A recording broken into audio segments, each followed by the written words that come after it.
Hey everyone, तो ये रही 13 एपिसोड जिसका आप लोगों को कब से इंतजार था। सुबह सुबह इन तीनों को खेलने का शौक चढ़ जाता है, तो ये झाड़ू पोछे वाली चीजों से ही खेलने लगते हैं और इन्हें बड़ा मजा आ रहा होता है। पर सेवजीन कहती है कि तुम लोगों को मैंने सफाई करने को कहा था, ना कि सफाई की चीजों से खेलने को। सेवजीन इन्हें ताने मारने लगती है, लेकिन जैसे ही रोशिक बताता है कि ये खेलने का आइडिया हमारा नहीं बल्कि जूनकी का था, तो सेवजीन पोलाइट हो जाती है। जूनकी भी सेवजीन को देख के दांत फाड़ने लगता है और ब्लश करने लगता है। रोशिक और डोंगू को अब शक होता है कि कहीं इन दोनों के बीच में कोई चक्कर तो नहीं चल रहा है, बट फिर भी ये हंसने लगते हैं कि सेवजीन कभी भी जूनकी को घास नहीं डालेगी, तो प्यार मोहब्बत तो इम्पॉसिबल है। रोशिक के पास बहुत ही एक्साइटमेंट में सुहा आती है। दरअसल इस अकल की अंधी ने एक बिजनेस स्टार्ट करने का डिसाइड किया है।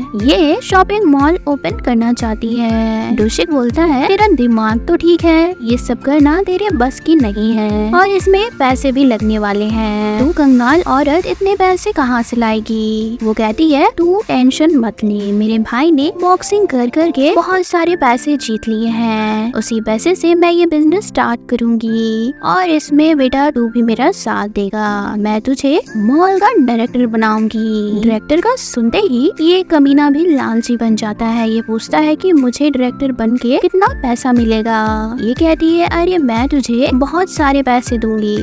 इधर डोंगू पूरी तरह से खिसियाया हुआ होता है। कल यून ने कह दिया है कि वो यूना को लाइक करता है और ऊपर से यूना घर के काम फटाफट निपटा के यून के साथ बेकरी प्रैक्टिस को चली जाया करती है। सारा दिन स्कूटर को करने के बाद ये दोनों घर लौट रहे होते हैं कि ये जूनकी सेवजीन से कहता है मैं अब तुम्हें बेका नहीं बुलाऊंगा, अब तुम मेरी गर्लफ्रेंड हो गई हो, तो सिर्फ बेका बोलूंगा, मतलब बेका तुम्हारा निकनेम रहेगा। सेवजीन बोलती है ये सब ठीक है, पर अब हमें डोंगू को अपने रिलेशनशिप के बारे में बता देना चाहिए। इसी बात से जूनकी डर जाता है, कहने लगता है कि तुम डोंगू का सनकपन तो जानती ही हो और अगर वो सच जान गया तो पक्का पीट के मेरी जान ले लेगा।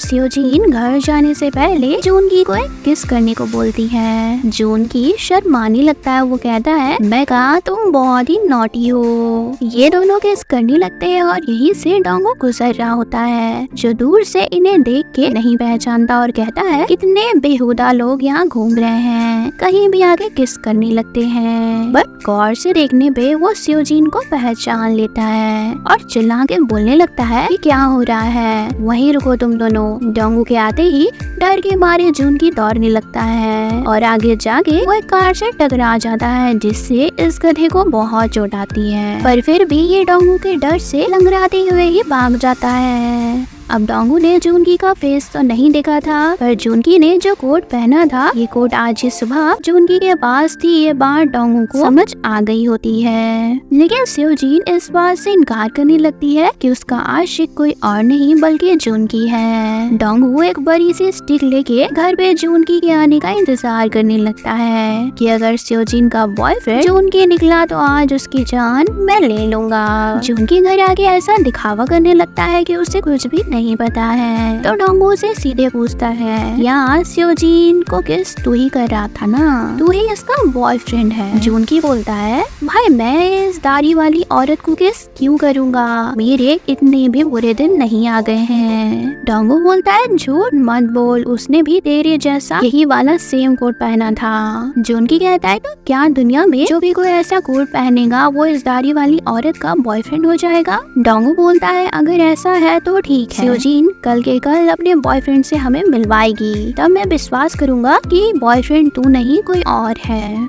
सुबह होते ही डोंगू वापस से वही वाली स्टिक लेके बैठ जाता है और बस जूनकी को मारने के लिए वो यहाँ प्रैक्टिस करने लगता है कि तभी यूना भी बेकरी प्रैक्टिस के लिए यून के पास जा रही होती है, जिसे डोंगू को तो दिमाग गर्म हो जाता है, उसका पारा हाई हो जाता है और वो जोर जोर से टेबल को पीटने लगता है। शाम को ये लोग एक बंदे को सेवजीन सियोजिन का फेक बॉयफ्रेंड बना के ले आते हैं, जो डोंगू को अकल और शक्ल दोनों से ही कमजोर लगता है। फिर भी डोंगू खुश हो जाता है। वो बोलता है कि ये जैसा भी है, जोकर ही क्यों ना है, लेकिन जुनकी से 1000 गुना ज्यादा अच्छा है। और जिस दिन मुझे खबर मिली कि जुनकी और सियोजिन के बीच कुछ चल रहा है, तो उसी दिन मैं जुनकी को शमशान पहुंचा दूंगा। इस मामले के बाद सोहागी नौटंकी शुरू हो जाती है। वो अपने शॉपिंग मॉल की प्रमोशन करना चाहती है और इसके लिए वो डोशी के साथ लाइव आके व्यूअर्स को कुत्ते की हड्डियां खा के खाने का डिसाइड कर लेती है, ताकि इससे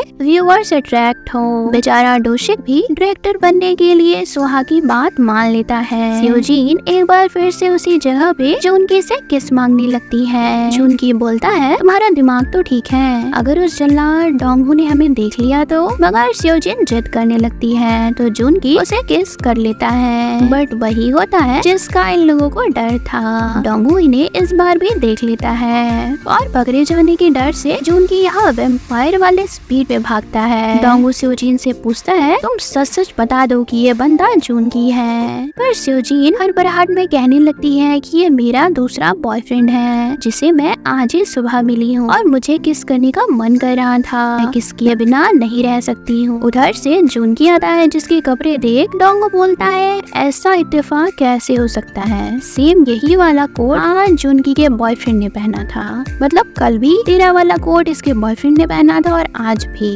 डोंगू अब इस वाले बॉयफ्रेंड को भी घर बुलाने को बोलता है, वो भी जल्दी से, वरना वो समझ जाएगा कि बॉयफ्रेंड जुनकी ही है। जुनकी फौरन फिल्म के सेट से एक बंदे को बॉयफ्रेंड की एक्टिंग करने घर ले आता है, जो आगे इस मैटर को और जुनकी को मार खाने से बचा लेता है। अब सियोजिन इन सारी चीजों से परेशान हो जाती है। वो जुनकी को ब्रेकअप करने को बोलने लगती है। ये उसे अपनी चिकनी चुपड़ी बातों में फंसा के कहता है, देखा मैं तुम्हारे बिना जीने का सोच भी नहीं सकता, तुम्हारे जाने के बाद मैं तो मर ही जाऊंगा। ये दोनों इश्क लड़ाने में बिजी होते हैं कि एक बार फिर डोंगू इन्हें देख लेता है। जुनकी इस बार भी वैम्पायर वाले स्पीड में भाग जाता है, मगर सियोजिन को वो डांटने लगता है। सियोजिन भी काफी इरिटेट हो जाती है। वो कहने लगती है कि आप मेरे पीछे क्यों पड़ गए हो, मैं जो भी करूँ ये मेरी लाइफ है। डोंगू बोलता है, तुम अगर जुनकी से इश्क लड़ा रही हो तो फिर मैं तुम्हारा ऐसा हाल कर दूंगा जो तुमने सपने में भी नहीं सोचा था।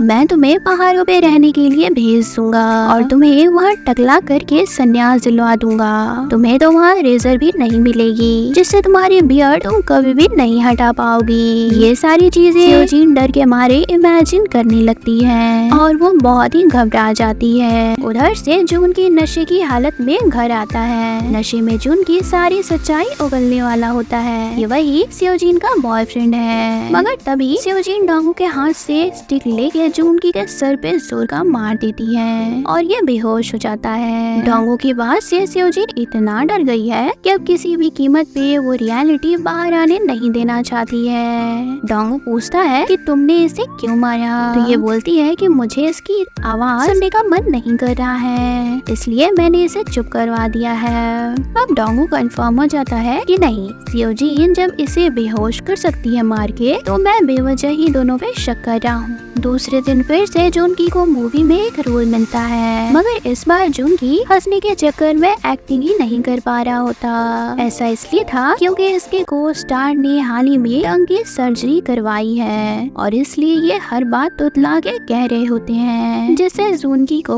बहुत हंसी आ जाती है। वो बहुत कोशिश करता है वो ना हंसे, बट तुतलाते हुए इसे देख वो बर्दाश्त नहीं कर पाता। ये को स्टार तो जुनकी से नाराज भी हो जाता है और डायरेक्टर को बोलता है कि अगर ऐसा ही चलता रहा, ये बंदा ऐसे ही हंसता रहा, तो मैं शूटिंग नहीं करूँगा। जुनकी अब काफी टेंशन में होता है कि अगर मैंने हंसना बंद नहीं किया तो मेरे हाथ से ये अच्छा खासा रोल चला जाएगा। ये सारा मामला ये सियोजिन को भी कॉल पे बताता है, तो वो इससे एक आइडिया देती है कि जैसे ही तुम्हें उस तोतले के पास हंसी आए, तो वो उस चीज के बारे में सोचने लगना जिससे तुम्हें बहुत ज्यादा डर लगता हो। जुनकी ठीक ऐसा ही करता है। ये शूटिंग के टाइम डोंगू को इमेजिन करने लगता है। इसे डोंगू गोस्ट की तरह नजर आने लगता है और डोंगू के गोस्ट के कारण ही जुनकी तोतले के सामने नहीं हंसता। डोंगू आज यून के शॉप आता है ये देखने के लिए यूना और यून की क्लोजनेस कितनी बढ़ गई है। ये यून को काफी टोंट मारता है और इनडायरेक्टली धमकी भी देता है कि अगर तू सच्चा मर्द है तो यूना से दूर रह। ये सब बोल के जोर से ये बाहर निकलता है कि इसके पाँव पे कुछ सामान गिर जाता है और इसे काफी चोट लग जाती है। यूना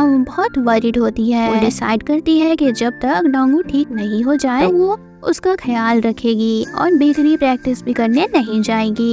ये जान के डोंगू बड़ा सुकून में होता है कि अब से ये यून के पास नहीं जाएगी। मगर अगली सुबह ये उठता है तो इसका पैर बिल्कुल ठीक होता है। ये अच्छे से चल भी पा रहा था, पर ये अभी भी नाटक करता है। सारा दिन बेड पे पड़ा होता है ताकि यूना इसे छोड़ के वापस यून के पास नहीं चली जाए। यूना तो इसका पूरा ध्यान रख रही होती है। वो इसके हेयर को वॉश कर रही होती है कि उधर से यून आ जाता है। वो बोलता है, मुझे डोंगू की बहुत फिक्र हो रही थी, इसलिए मैं इसे देखने चला आया। यूना को सियोजिन का कॉल आता है। सियोजिन अपनी इम्पोर्टेंट डॉक्यूमेंट्स को घर पे भूल गई है। वो यूना से पहुंचाने को बोलती है। अब जैसे यूना जाती है कि यून डोंगू के बैंड बजाना शुरू कर देता है। ये जानबूझ के डोंगू के ऊपर शैम्पू वाला पानी गिरा देता है और जबरदस्ती डोंगू के पूरे कपड़े चेंज करने लगता है, जिसमें ये डोंगू का मजाक भी बनाना शुरू करता है। ये उसके प्राइवेट पार्ट को देख लेता है और उस पे उल्टे सीधे कमेंट्स करने लगता है। डोंगू बेचारा शर्मा के छुपाए हुए होता है। आज तो उसकी सारी इज्जत ही चली गई है। यूना घर आती है तो यूना जाने लगता है, मगर जाने से पहले डोंगू बोलता है कि आज जो भी तुमने देखा है उसे भूल जाओ। तुमने मेरा देख लिया है तो भूलो मत, मैंने भी पर्सन तुम्हारा देख लिया था, तो हिसाब बराबर हुआ। यूं बोलता है, हाँ मैं भी तेरे लिए यहाँ नहीं आया था, मुझे तो यूना से मिलना था। डोंगू इस बात से खिसिया जाता है और कहता है तू एक असली मर्द है ही नहीं, इसलिए झूठा नाटक करता रहता है।